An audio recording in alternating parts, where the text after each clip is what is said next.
नमस्कार, आप सभी का स्वागत है मैग्नेट ब्रेन्स में। मेरा नाम है सुमित राणा, मैं हूं आपका सोशल साइंस टीचर। और टॉपिक को स्टार्ट करने से पहले सबसे इंपॉर्टेंट बात, मैग्नेट ब्रेन्स की वेबसाइट हो या ऐप, आपको वहां पर किंडरगार्टन से लेकर क्लास 12th तक के सभी कोर्सेज मिलते हैं फ्री ऑफ कॉस्ट। जी हाँ, कोई भी वीडियो आपको देखना हो, आपसे कोई भी चार्ज लिया नहीं जाएगा। तो उम्मीद है आप पढ़ाई करते रहेंगे। आज के टॉपिक की भी पढ़ाई आप उम्मीद कर रहे हैं कि वेबसाइट या ऐप पर ही कर रहे हैं, और अगर नहीं तो कोई बात नहीं, इसके पिछले टॉपिक्स देख लेना या अगले देख लेना, ठीक है। तो चलिए आज के टॉपिक को शुरू करते हैं, जो है चैप्टर से, जिसका नाम है मनी एंड क्रेडिट। टॉपिक का नाम है टू डिफरेंट क्रेडिट सिचुएशंस। आज हम क्या करने वाले हैं? आज हम पढ़ने वाले हैं दो क्रेडिट सिचुएशंस की, दो ऐसी सिचुएशंस की जहां पर दो अलग अलग लोग होंगे, दो अलग अलग लोग दो अलग अलग तरीके से उधार लेंगे, किसी काम के लिए उधार लेंगे। हमें देखना यह है कि उनकी उधारी लेने के बाद वो काम पूरा होता है या नहीं होता है। अगर होता है तो कितने अच्छे तरीके से, या कितनी गड़बड़ियां उसमें दिखाई देती है, ठीक है। और इसके पहले के जो भी वीडियोस हैं, इसके पहले मैंने लगभग 2 से 3 टॉपिक्स पढ़ा दिए हैं। उम्मीद करता हूं आपने वो वीडियोस देखे हैं, और अगर नहीं देखे हैं तो I humbly request you, description में जाइए, लिंक्स वहां पर है, वहां से पहले पुराने वीडियोस देख लीजिए, ताकि कहानी में मजा बना रहेगा। चलिए तो आते हैं टॉपिक पर। जैसा कि मैंने कहा, हम देखने जा रहे हैं टू डिफरेंट क्रेडिट सिचुएशंस, ठीक है। तो क्रेडिट क्या है? क्रेडिट मतलब लोन, लोन मतलब ऋण, मतलब कर्जा, ठीक है। आप किसी से कुछ पैसा उधार लेते हो। हाँ, उधार is the best word, I think you all can relate to. तो उधार जो है, इसी को हम क्रेडिट या लोन कहते हैं। क्या उधार हमारी जिंदगियों में इंपॉर्टेंस रखता है? बहुत ज्यादा इंपॉर्टेंस रखता है। अगर किसी को घर खरीदना हो, मोबाइल खरीदना हो, प्ले स्टेशन खरीदना हो, ठीक है, या हमें कोई भी ऐसा बड़ा सामान खरीदना हो जिसकी कीमत काफी ज्यादा है, या कोई काम करना हो, लेट से अपना स्टार्टअप खोलना हो, खेती करनी हो, या अब्रॉड पढ़ने जाना हो, या किसी बड़े यूनिवर्सिटी में एडमिशन लेना हो, तो हमें लगता है पैसा पैसा पैसा पैसा, मनी मनी मनी, बहुत ज्यादा। और अगर इतना ज्यादा पैसा आपके पास नहीं है तो आप क्या करते हैं? आप ऑब्वियसली लोन लेते हैं। इसीलिए हमारी जिंदगी में लोन हमारे आसपास बहुत ज्यादा दिखाई देता है। आपके आसपास मतलब न्यूज़पेपर्स में, टेलीविजन्स में, रोड पे जब आप चल रहे होते हैं तो होर्डिंग्स में, है ना, आए दिन कहीं ना कहीं आपको कोई ना कोई इश्तेहार, कोई ना कोई एडवर्टाइजमेंट, कोई ना कोई मैसेज, कोई ना कोई कॉल लोन से रिलेटेड जरूर दिखाई देता है। तो आपको इस बात को समझ लेना है कि लोन के बारे में आपको ठीक से पढ़ाई करनी है। लोन बेसिकली क्या है, और क्लास 10th में ऑब्वियसली एग्जाम में तो ये काम आने वाला है, आगे चल के आपकी जिंदगी में भी काम आएगा, ठीक है। सबसे पहले हम शुरुआत करेंगे लोन या क्रेडिट की डेफिनेशन से। और डेफिनेशन शुरू करने का जो रीजन है, डेफिनेशन शुरू करने का जो रीजन है वो सिंपल सा है कि एग्जाम में क्वेश्चन पहले भी आ चुका है। क्वेश्चन बहुत सिंपल सा है, डिफाइन लोन, डिफाइन क्रेडिट, या right the definition of credit और लोन, ठीक है। और जैसा कि आप जानते हैं कि इसको हम उधार कहते हैं, तो आपको लग रहा होगा सर क्या ही बड़ी बात है, कुछ भी लिख देंगे। जी नहीं, कुछ भी नहीं लिखना है। You are expected to write some keywords. क्या लिखना है? कीवर्ड्स। और मेरे प्यारे स्टूडेंट्स, मैं आपको एक बात क्लियर कर देता हूं, अगर सोशल साइंसेज में अच्छे नंबर लाने हैं बिना किसी डर के, तो कीवर्ड्स का इस्तेमाल बहुत जरूरी होता है। कीवर्ड्स का आंसर में इस्तेमाल करना, उसको अंडरलाइन करना या हाईलाइट करना बहुत ज्यादा पॉजिटिव इंपैक्ट क्रिएट करता है एग्जामिनर पर, ठीक है। तो आपको इस बात को ध्यान रखना होगा। चलिए अब आते हैं क्रेडिट या लोन के डेफिनेशन पे। इसका मतलब होता है, it refers to an agreement. ये अग्रीमेंट है किसके बीच में? दो लोगों के बीच में। कौन है दो लोग? पहला जो है उसको हम कहते हैं लेंडर, और एक होता है बोरोवर। एक होता है बोरोवर। लेंडर और बोरोवर, इन दोनों के बीच में एक अग्रीमेंट होता है। क्या अग्रीमेंट होता है? लेंडर क्या करता है? लेंडर आपको कुछ देगा। क्या देगा? या तो पैसा देगा, या तो गुड्स देगा, और या सर्विसेज देगा। और बोरोवर से ये बोलता है कि देख, मैं तुझे ये सारी चीजें दे रहा हूं या इनमें से कुछ दे रहा हूं, and I am expecting payment for these things. Payment चाहिए मुझे इसके बदले में। कब? In future. इन फ्यूचर, ये फ्यूचर अगले दिन भी हो सकता है, अगले साल भी हो सकता है, या अगले 10 साल में भी हो सकता है। This is the basic definition of credit. तो हम वो सारे कीवर्ड्स फटाफट पहले देख लेते हैं। Credit loan refers to the agreement in which the lender supplies the borrower with money, goods or services in return for the promise of future payment। मतलब मान लीजिए आप स्कूल गए, आपका एग्जाम है, तो आपने अपने दोस्त से कहा भाई तेरे पास एक्स्ट्रा पेन है क्या? उसने कहा हाँ है, बिल्कुल नया पेन खरीदा है, तो यार मुझे वो पेन दे दे, कल मैं तुझे इसके पैसे दे दूंगा। This is again a example of loan. आप बैंक में गए, सर मेरा यूनिवर्सिटी में एडमिशन हो गया, I got selected into IIT AIIMS और एनी बिग इंस्टीट्यूशन, और मुझे सर जी पढ़ने जाना है, पेरेंट्स इतना कमाते नहीं हैं, तो प्लीज़ मुझे क्या दे दो आप, लोन, है ना। तो ऐसे सिचुएशंस में हमें लोन की जरूरत पड़ती है, तो वहां पर लेंडर कौन होगा, जो आपको लोन दे रहा है। यहां पर बैंक आपका लोन हो गया, यहां पर दोस्त आपका लेंडर हो गया ठीक है, बैंक आपका लेंडर हो गया, दोस्त आपका लेंडर हो गया, और बोरोवर कौन हो, आप, ठीक है, जो उधार मांग रहे हो। मैं ये नहीं कह रहा आप हमेशा उधारी मांगो, what I am saying is you can also be the lender and someone else can be the borrower. Definition समझना जरूरी है। यहां पर एक चीज ध्यान से देखो, ये सिर्फ पैसा नहीं दे रहा है लेंडर, वो गुड्स भी दे रहा है, वो सर्विसेज भी दे सकता है, या वो सिर्फ पैसा दे सकता है, लेकिन बदले में आपसे एक्सपेक्टेशन पेमेंट की ही है, एक्सपेक्टेशन आपसे पैसे की ही है, ठीक है। चलिए, तो अब हम क्या करेंगे, जैसा कि बिल्कुल शुरुआत में मैंने कहा, we are going to see two different situations. तो फर्स्ट सिचुएशन जो है हम फेस्टिवल सीजन की देखते हैं। फेस्टिवल, त्यौहार, फेस्टिवल और त्यौहार की खासियत क्या होती है, मेला, मेले में आप सामान खरीदते हो, कुछ लोग सामान बेचते हैं, और ये सामान खरीदने और बेचने के बीच में क्या है, वो सामान है, वो गुड्स हैं, या वो सर्विसेज हैं जो आपको किसी से चाहिए होती हैं। अगर मैं सिर्फ गुड्स की बात करूं तो वो गुड्स बनने भी तो पड़ेंगे ना। लेट से आपको खिलौना खरीदना है, अरे छोड़ो, छोटे मोटे खिलौने की बात नहीं करते हैं, let say you want to have a PlayStation. अब ये प्ले स्टेशन बनाना पड़ेगा ना किसी को, कहीं तो किसी इंडस्ट्री में प्ले स्टेशन बनेगा, और वो कैसे बनेगा, उसके लिए आपको रॉ मटेरियल चाहिए, उसके लिए आपको वर्कर्स चाहिए, उसके लिए आपको फैक्ट्री भी चाहिए, और इसके अलावा बिजली, पानी, ऑल दैट स्टफ। बेसिकली आपको क्या चाहिए, factors of production. I hope class 9 की ये बात आपको याद है, चैप्टर नंबर 1 में हमने बात की थी, that is factors of production आपको चाहिए होता है। और फैक्टर्स ऑफ प्रोडक्शन हर आदमी के लिए लगा पाना, हर आदमी के लिए लेकर आना अपनी तरफ से मुश्किल होता है, इसलिए उसको क्या लेना पड़ता है, लोन, ठीक है, या क्रेडिट। वही एग्जाम्पल यहां पर है, इसमें एग्जाम्पल दिया हुआ है सलीम का। सलीम क्या करता है, वो जूते बनाने वाला व्यक्ति है, और वो क्या करता है, उसको एक ऑर्डर मिलता है, और वो ऑर्डर मिलता है उसको एक लार्ज ट्रेडर से। वो इस ट्रेडर है, वो क्या मांग रहा है, वो कहता है देख सलीम भाई, तू मुझे 3000 pair of shoes they they. 3000 pair का मतलब क्या होता है, 6000 जूते। भाई 3000 इंटू 2 कितना होगा, 6000 होगा ना, दोनों पैर में जूते पहनेंगे लोग, ठीक है। तो तुझे ये 6000 जूते मुझे बना के देने, और वो भी 1 महीने में। मतलब क्या हो रहा है, आज सलीम की और ट्रेडर की बात हो रही है, ठीक है, और फेस्टिवल है आज से 2 महीने बाद, ठीक है। वो क्या बोल रहा है कि तू मुझे 1 महीने में ही, ठीक है, मुझे 1 महीने में ही भाई जूते बनाकर दे दे, क्योंकि ऑब्वियसली ट्रेडर को लेकर जाना होगा, दूसरी जगह पर बेचना होगा, बहुत सारी उसको एक्टिविटीज परफॉर्म करनी होंगी सेल से पहले। तो अब क्या होता है, अब सलीम के पास क्या है, लगभग 1 महीने का टाइम। अब सलीम क्या करेगा, सलीम ऑब्वियसली बनाने की कोशिश करेगा, तो बनाने के लिए उसको क्या लगेंगे, वर्कर्स। भाई कोई सिलाई करेगा, कोई चिपकाएगा सोल को, कोई उसको पैक करेगा, what ever is the requirement. इसके अलावा उसको रॉ मटेरियल चाहिए, और ये सारी चीज़ें इसको कहाँ से मिलेंगी, तो इसको सारी चीज़ें, ये जो सारी चीज़ें हैं, इसको लेने के इसके पास कई तरीके हैं, बट जो बुक में मेंशन है, there are 2 main sources. Let us focus on those 2 sources. पहला क्या है, पहला है लेदर सप्लायर। जो जूता बनाने के लिए वो रॉ मटेरियल ले रहा है, जो लेदर ले रहा है, वो लेदर सप्लायर से क्या बोलेगा कि भाई ये काम कर, तू मुझे लेदर दे दे, और इसके बदले में जो पैसा है ना, मैं आपको बाद में दे दूंगा। कब, जब सीजन खत्म हो जाएगा, लेट से जब मेरे पास पैसा आ जाएगा, I will pay you later. Second चीज वो क्या कर सकता है कि वो जो ट्रेडर है ना, जिसने इसको ऑर्डर दिया, उसी से क्या करे, थोड़ा सा एडवांस ले ले, पूरा पैसा नहीं। 3000 पेयर ऑफ शूज बनाने हैं ना, वो क्या करेगा, 1000 पेयर ऑफ शूज के लिए वो एडवांस ले लेगा, ठीक है। वो इस कहानी में ले लेता ही है, ठीक है। तो वो लेदर सप्लायर से बोलता है भाई आप लेदर दे दो, पैसा बाद में दूंगा। तो यहाँ पर क्या हो रहा है, वो गुड्स ले रहा है, ठीक है, लेदर मतलब गुड्स ले रहा है। और दूसरी चीज सेकंड केस में क्या कर रहा है, वो एडवांस पेमेंट ले रहा है।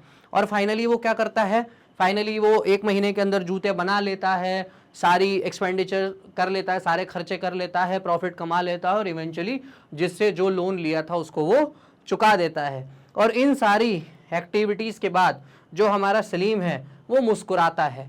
क्यों मुस्कुराएगा, क्योंकि वो खुश है। क्यों खुश है, क्योंकि उसने लोन लिया और लोन चुका दिया, और जूते बेचकर पैसा भी कमा लिया। अब सलीम जो है वो बाकी लोगों की तरह फेस्टिवल को एंजॉय करेगा। आ गई बात समझ में? तो चलिए आगे बढ़ते हैं अगली कहानी की तरफ। बट इससे पहले मैं आगे अगली कहानी की तरफ बढ़ूं, मुझे कमेंट बॉक्स में आप लोगों से जानना है कि क्या आपने अभी तक कभी भी छोटे या बड़े लेवल पे कभी कोई क्रेडिट लिया है। मुझे डिटेल्स मत बताना, बस ये लिखो यस या नो, ठीक है, so that I will be able to understand कि हमारे स्टूडेंट्स कितने ज्यादा एक्टिव हैं इन सब चीजों में, ठीक है। तो ये तो हमने एक पॉजिटिव रिजल्ट देखा। दूसरा रिजल्ट है, दूसरा जो केस है वो है स्वप्ना का। ये है स्वप्ना आंटी, इनके पास क्या है, इनके पास है 3 एकड़ खेत। 3 एकड़ खेत में क्या करती हैं, ये उगाती हैं मूंगफलियां, ग्राउंड नट। अब इन्होंने एक उम्मीद की कि भैया चलो इस साल बढ़िया मैं मूंगफलियां उगाती हूँ पूरे 3 एकड़ खेत में, और उसके बाद इसको बेचूंगी, उसके बाद जो प्रॉफिट आएगा आई विल यूटिलाइज इट, पैसा मैं अच्छे से उसका इस्तेमाल करूंगी।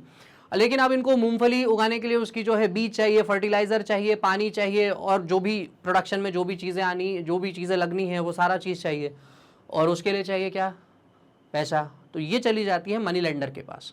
तो स्वप्ना जाती है मनी लेंडर के पास, मनी लेंडर से पैसा लेती हैं और फाइनली अपने क्रॉप प्रोडक्शन को के प्रोसेस को चालू करती हैं। वो मूंगफलियां लगाना चालू करती हैं।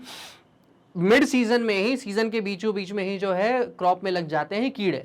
स्वप्ना कोशिश करती है, पेस्टिसाइड छिड़कती है, पेस्टिसाइड मतलब वो जो कीड़ों को मारता है वो स्प्रे या वो दवाई, लेकिन अनफॉर्चुनेटली वो क्रॉप्स को नहीं बचा पाती है।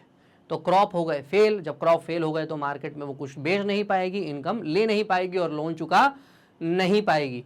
अब स्वप्ना के पास क्या ऑप्शन है कि वो फिर से एक और लोन ले और इसका लोन चुका दे। यही कर सकती है ना, पहले वाले का लोन चुका है, ठीक है, या तो फिर जो ज़मीन थी वो बेच दे। और इस केस में स्वप्ना यही करती है, लोन क्योंकि वो चुका नहीं पाती है तो अगली बार खैर वो ट्राई करती है और फिर से वो लोन लेती है, फ्रेश लोन लेती है कि चलो इस बार ट्राई करते हैं।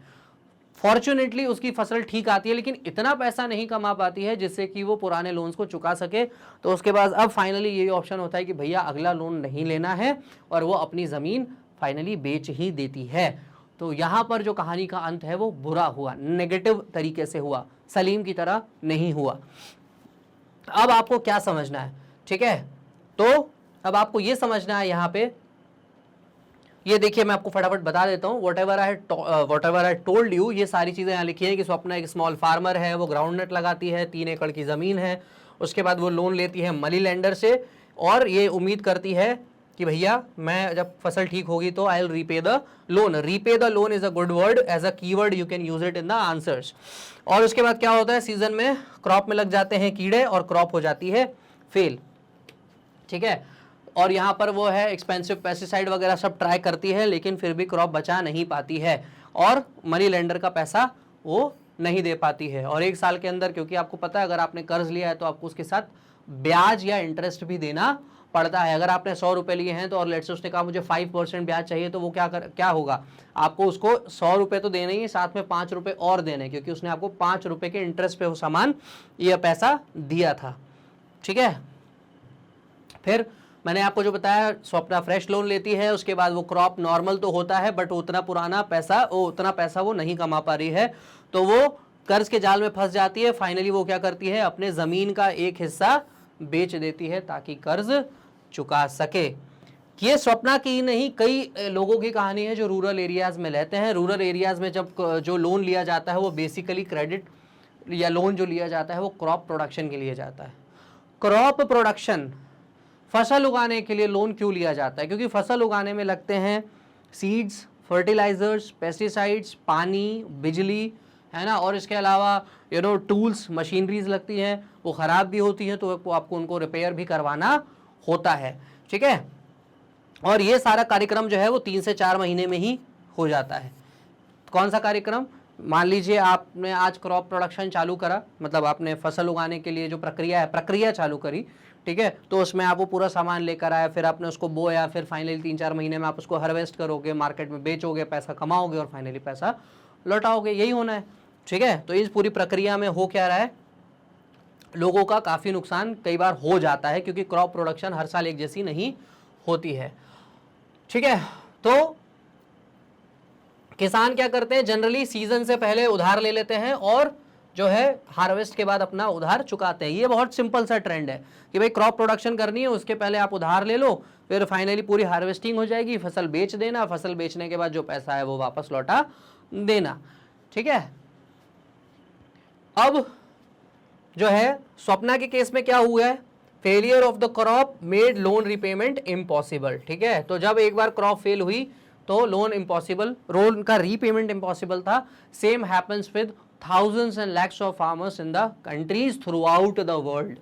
ये सिर्फ इंडिया की बात नहीं है, पूरी दुनिया भर में किसानों के साथ ऐसा होता रहता है। इसीलिए सरकारें कोशिश करती हैं कि टेक्नोलॉजी पे ज्यादा डिपेंडेंट रहा जाए when it comes to the crop production, but कुछ चीजें कुदरत पर ही डिपेंडेंट होती हैं।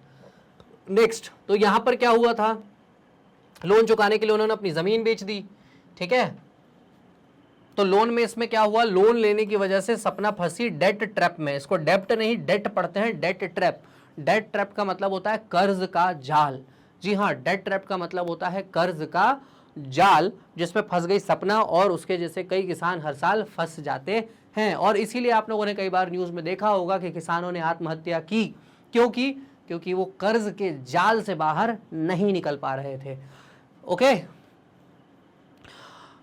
और लास्ट में कंक्लूजन क्या लिखा है कि एक सिचुएशन था सलीम का जहां पर हमने देखा कि लोन लेना फायदेमंद रहा, एक कंडीशन हमने देखी स्वप्ना की जहां पर लोन लेना और नुकसानदायक हो गया, डेट ट्रैप में वो चली आई। ठीक है, तो लोन तभी लेना चाहिए, कोशिश करनी चाहिए कि अगर लोन ले लिया है तो डेट ट्रैप में ना फंस के तुरंत उसका पेमेंट हो जाए। ठीक है, नाउ ये देखिए, ये कंक्लूडिंग लाइन आप एज इट इज यूज कर सकते हैं फॉर योर आंसर्स। ठीक है, वही लाइन है जो मैंने बोली आपको, लेकिन ये लाइन अच्छी है तो मैं आपको पढ़ के भी सुनाता हूं। Whether credit would be useful और not therefore depends on the risks in the situation and whether there is some support in case of loss. है ना, तो ये एक अच्छी कंक्लूडिंग लाइन है which you can utilise in the answer. उसमें बहुत सिंपल सी बात कही है कि भाई जो सिचुएशन में आप लोन ले रहे हो, जिस सिचुएशन में आप लोन ले रहे हो वो डिपेंड करता है उस सिचुएशन पर भी कि उसमें कितना रिस्क इन्वॉल्व है ना। मान लीजिए अगर सलीम के जूते नहीं बना पाता तो जो नुकसान उसको भी होता। हो सकता है सपना की पहली बार में फसल अच्छी हो जाती तो सपना को प्रॉफिट हो सकता था। तो कहने का मतलब ये है कि रिस्क हर सिचुएशन में इन्वॉल्व होता है। किसी भी काम को आप जब जिंदगी में करते हो तो उसमें रिस्क होता ही है। यहाँ तक कि जब आप सड़क पार कर रहे हो तो पूरी लाइफ का ही रिस्क होता है। तो अगर आपको कभी सुनने में आए कि यार मैं ना रिस्क नहीं लेना चाहता, तो उस व्यक्ति से हमेशा इस बात को बताना कि बेटा जिंदगी में हर मोमेंट पे आप बाय डिफॉल्ट रिस्क लेते हो। आप सड़क पे चल रहे हो आप रिस्क ले रहे हो, आप गाड़ी चला रहे हो आप रिस्क ले रहे हो, आप घर में बैठे हो पंखे के नीचे वो भी रिस्क है, पता चला पंखा नीचे आ जाए तो। ठीक है, so there is always a risk involve in every action which you perform in daily life. हालांकि हम पैसों पे वापस आ जाते हैं। पैसों में यही कि अगर आप लोन ले रहे हो तो रिस्क तो होता ही है, और लोन लेते वक्त इस बात का भी अगर ध्यान रखा जाए कि बैक सपोर्ट आपके पास क्या है। ठीक है, अगर सलीम के पास सपोर्ट होता तो, और अगर नुकसान होता तो बच जाता, या सेम केस स्वप्ना पे भी अप्लाई होता है। ठीक है, तो सलीम और सपना की कहानी यही समझाती है कि लोन तो भैया डेफिनेटली इंपॉर्टेंट है हमारी लाइफ में, बट लोन के साथ रिस्क इन्वॉल्व होता है, और अगर रिस्क इन्वॉल्व होता है तो आपको सोच समझकर आपको अपनी इकोनॉमिक एक्टिविटी को परफॉर्म करना चाहिए। बाय द वे, जब आप आते हैं मैग्नेट ब्रेन्स के प्लेटफॉर्म पे, चाहे उसकी आप वेबसाइट पे चले जाइए या ऐप पे चले जाइए, तो आपको जो वीडियोस हैं, जितने भी वीडियोस हैं, आप किसी भी क्लास में पढ़ते हो, आपके भाई बहन दोस्त किसी भी क्लास में पढ़ते हो, वो कोई भी वीडियो जो है मुफ्त में देख सकते हैं, फ्री ऑफ कॉस्ट में देख सकते हैं। देखिए ये वेबसाइट है, ये उसका ऐप है, ये फ़ोन का स्ट्रक्चर दिख ही रहा होगा, ये यूट्यूब चैनल है। ठीक है, यहाँ पर एक सब्सक्राइब का बटन होता है जिसको आपको क्लिक करना होता है सो दैट आपको इंपॉर्टेंट अपडेट्स मिलती रहे। इसके अलावा ये देखो, ये दिख रहा है, ऐसा दिखता है वो बटन, है ना। इसके अलावा आप YouTube के अलावा भी अलग अलग सोशल मीडिया प्लेटफॉर्म्स पे जा सकते हैं जो मैग्नेट ब्रेन्स के हैं। You know, you can go to Telegram और ट्विटर और Facebook, Instagram, even on WhatsApp. ठीक है, तो आपको वहाँ पे रेगुलर अपडेट्स मिलती रहेंगी कि कौन सा लेक्चर अपलोड हो गया है, किस टीचर का अपलोड हो गया है, और आप उस लेक्चर को पढ़ सकते हैं। इसके अलावा यहाँ पर आपको मिलते हैं नोट्स। अगर आप चाहें तो यहाँ से नोट्स भी डाउनलोड कर सकते हैं। नोट्स के साथ साथ आपको मिल जाते हैं प्रीवियस ईयर क्वेश्चन पेपर्स। कौन से बोर्ड के सर? तो भाई आपको CBSE के भी मिलते हैं और आपको अलग अलग स्टेट्स के भी यहाँ पर नोट्स और प्रीवियस ईयर्स मिल जाते हैं, और वीडियोस तो ऑब्वियसली मिलते ही हैं। और ये रही पूरे हमारे टॉप कोर्सेज की लिस्ट। देखो मैं कितना भी समझा लूँ, अगर मैं बोलने पे आया तो मुझे बहुत टाइम लग जाएगा मैग्नेट ब्रेन्स के बारे में बताने में। तो सबसे अच्छा यही है, मैं आप लोगों से रिक्वेस्ट करता हूं, आप एक बार वेबसाइट पे चले जाओ, आराम से एक्सप्लोर करो, जो भी आपके फायदे की चीज हो वो करो, पढ़ाई करो और बहुत सारा जो है प्रॉफिट कमाओ, फिजिकली, मेंटली, फाइनेंशियली ऑल्सो। ठीक है, थैंक यू सो मच।